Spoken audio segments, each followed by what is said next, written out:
নমস্কার বন্ধুরা। নমস্কার। হ্যাঁ, আমার নাম হচ্ছে মৌমিতা আর আমার নাম হচ্ছে রূপা। হ্যাঁ, আমরা দুজন যা হই। তো আমরা দুজনে মিলে ঠিক করেছি যে একটা নতুন চ্যানেল খুলবো। অলরেডি আমরা সেই চ্যানেলটার নামও দিয়ে ফেলেছি, সেটার নাম হচ্ছে স্বাদের ঝুলি। তো এই স্বাদের ঝুলি চ্যানেলে তোমরা নতুন নতুন রান্নার ভিডিও পাবে। তোমাদের সামনে এসে কথা বলার কারণ একটাই, তোমাদের কি করতে হবে, আমাদের চ্যানেলটাকে সাবস্ক্রাইব করতে হবে, লাইক করতে হবে আর শেয়ার করতে হবে, যাতে তোমরা নতুন নতুন করে রান্নার ভিডিও যখন আমরা ছাড়তে থাকবো সেগুলো তোমরা পরপর দেখতে পাও। আর আমাদের চ্যানেলে সবসময় আমরা চেষ্টা করব খুব সহজ সরল ভাবে রান্নাগুলোকে দেখাতে, যাতে তোমাদের মানে বাড়ির যে জিনিসগুলো থাকবে সেগুলো দিয়ে মোটামুটি রান্না যাতে করতে পারো।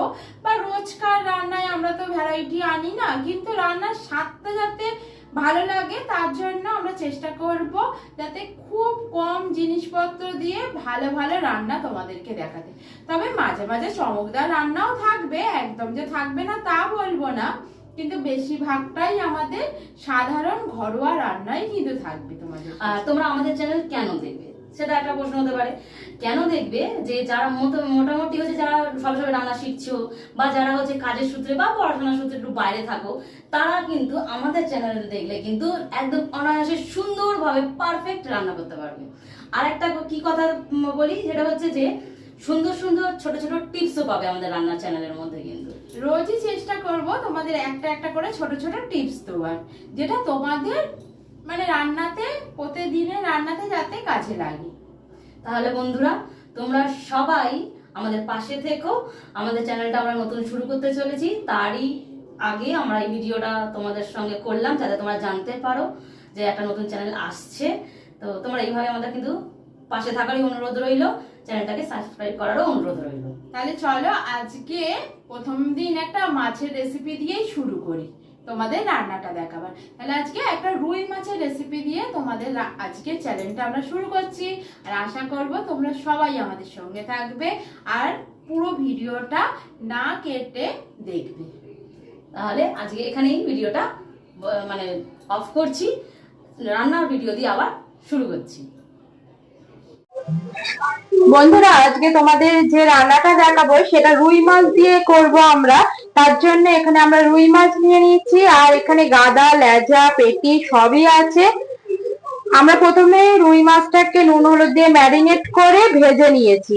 আর ভাজাটা দেখালাম না, কারণ কম বেশি ভাজা সবাই করতে পারো। তাহলে চলো এই রান্নাটা করার জন্য কি কি লাগে উপকরণগুলো সেগুলো একবার দেখে নিই। এখানে নিয়ে নিয়েছি পেঁয়াজ কুচি, রসুন বাটা, আদা বাটা, ফোড়নের জন্য গরম মশলা, আর যেহেতু আমরা কাঁচা লঙ্কা দিয়ে রান্নাটা করব তার জন্য নিয়ে নিয়েছি কাঁচা লঙ্কা বাটা, আর নিয়েছি টমেটো কুচি। ব্যাস এই কটা উপকরণ দিয়ে আমরা রান্নাটা করে নেবো। আর যেরকম গুঁড়ো মশলা লাগবে তার মধ্যে হলুদটাই দেবো, আর বেশি কিছু দেবো না।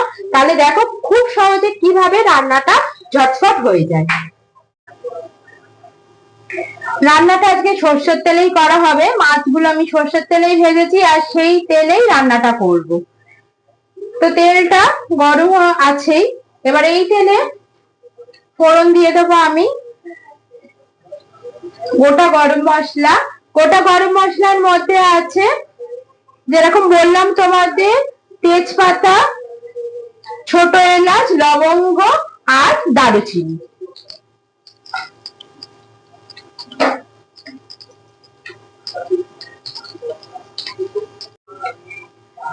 যখন গরম মশলা থেকে সুন্দর একটা গন্ধ বেরোবে তখনই এর মধ্যে দিয়ে দিতে হবে কুচি করা পেঁয়াজগুলো।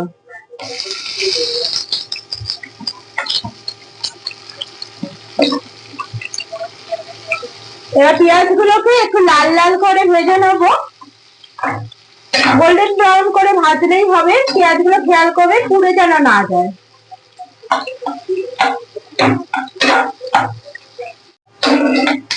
দেখো পেঁয়াজগুলো কিন্তু বেশ ভাজা হয়ে গেছে, কিন্তু পেঁয়াজগুলো পুড়েও যায়নি, একটু রংটা কিন্তু চেঞ্জ হয়েছে। এবার এর মধ্যে দিয়ে দেবো রসুন বাটা।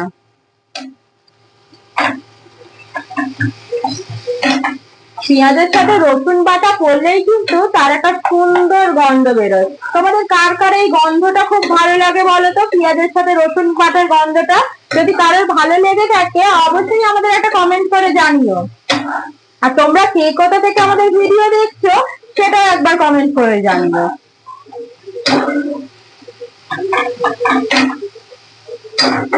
এই রান্নাটা এমন একটা রান্না যে যারা পারো না তারাও করতে পারবে।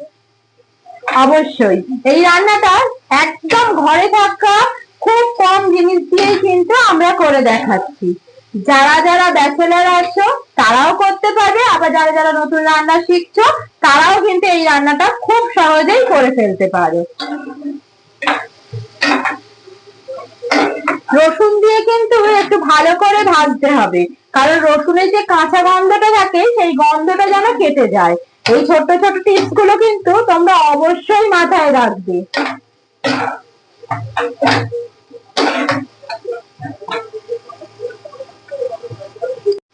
রসুনটা কিন্তু খুব ভালো করে ভাজা হয়ে গেছে।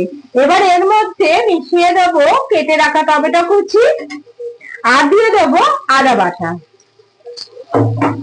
আদা দিয়ে কিন্তু বেশিক্ষণ ভাজবে না, তাহলে কিন্তু আদা তেতো হয়ে যায়। আর দিয়ে দেবো অল্প একটু নুন, যাতে টমেটো কুচি গুলো খুব তাড়াতাড়ি গলে যায়। আর দেবো সামান্য হলুদের গুঁড়ো।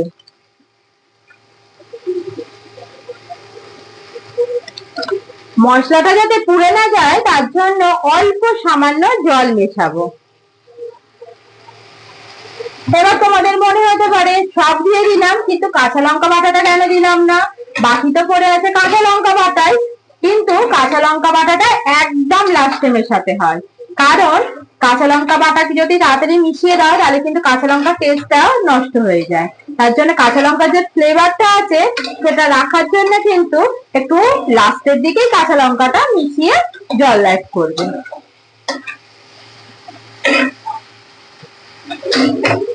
গ্যাসের আগুনটা একটু আস্তে করে দেবো যাতে টমেটো গুলো খুব তাড়াতাড়ি গলে যায়। আর একটা ছোট্ট টিপস বলি, এখন যে হারে গরম পড়েছে, এই গরমে হচ্ছে আমাদের খাবার দাবার একটু নষ্ট হয়ে যাওয়ার সম্ভাবনাটা প্রচুর বেড়ে যায়। তো তোমরা যদি তেজপাতা যদি অ্যাড করতে পারো তরকারিতে তাহলে কিন্তু খাবার কিন্তু নষ্ট খুবই কম হয়। এটাও কিন্তু একটা ছোট্ট টিপ মাথায় রাখলে আমাদের সবারই ভালো হবে। হ্যাঁ, অবশ্যই যারা নতুন নতুন রান্না শিখছো তাদের জন্য তো খুবই ভালো হবে, কারণ আমাদের মা ঠাকুমারা এইসব টিপস গুলো জানেই।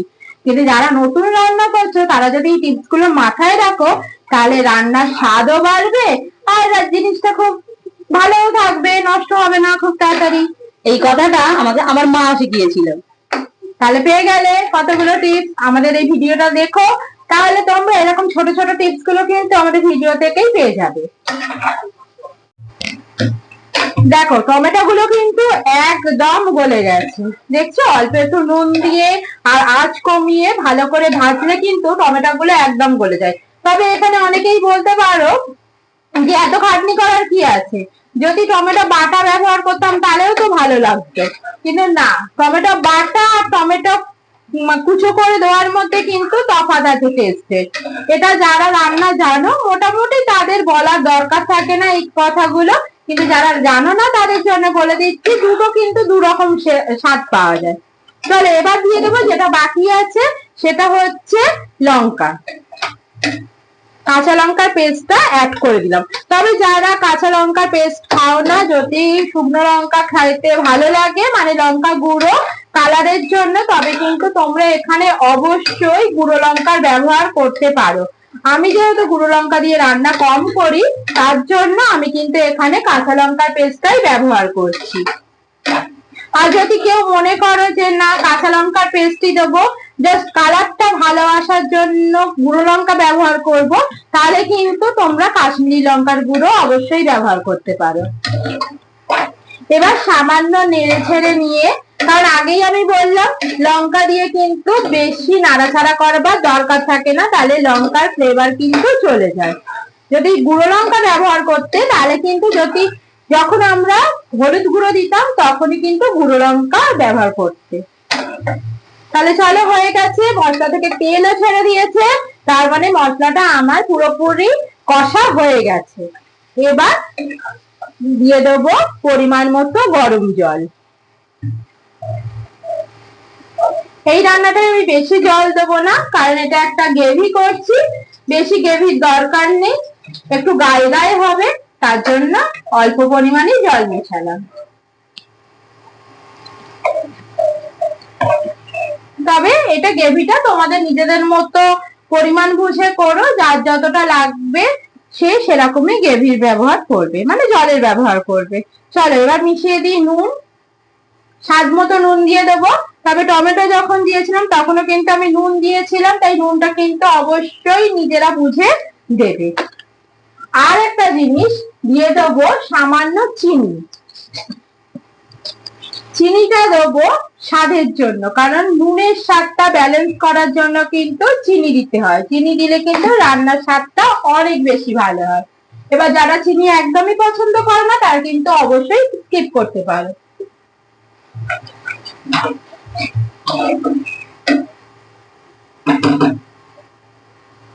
ঝোলটা ফুটে গেছে, এবার এর মধ্যে আমরা দিয়ে দেবো মাছগুলো।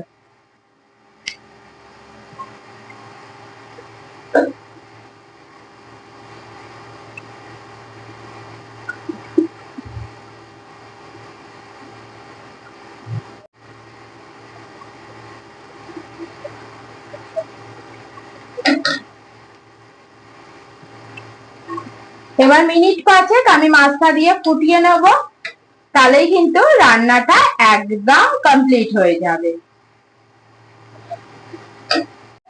5 মিনিট হয়ে গেছে, মাছগুলো গ্রেভির সাথে ফুটিয়ে গেছে। এবার চলো এর উপর থেকে দিয়ে দেবো গুঁড়ো গরম মশলা। যারা পছন্দ করো না তাই নাও দিতে পারো, স্কিপ করতে পারো, কিন্তু দিলে ভালো লাগে। তোমরা কিন্তু এখানে ধনে পাতার ব্যবহার করতে পারো, লাস্টে একটু ধনে পাতা দিয়েও কিন্তু নাবালে এর টেস্টটাও কিন্তু ভীষণ ভালো লাগে। আমার কাছে ধনে পাতা নেই বলে আমি ধনে পাতাটা স্কিপ করেছি। তোমাদের যদি ধনে পাতা থাকে তোমরা কিন্তু ধনে পাতার ব্যবহার অবশ্যই করতে পারো। এবার রান্নাটা পুরোপুরি কমপ্লিট হয়ে গেছে, আমি এই গ্যাসটা বন্ধ করে 5 মিনিট ঢাকা দিয়ে স্ট্যান্ডিং টাইমে রেখে দেবো।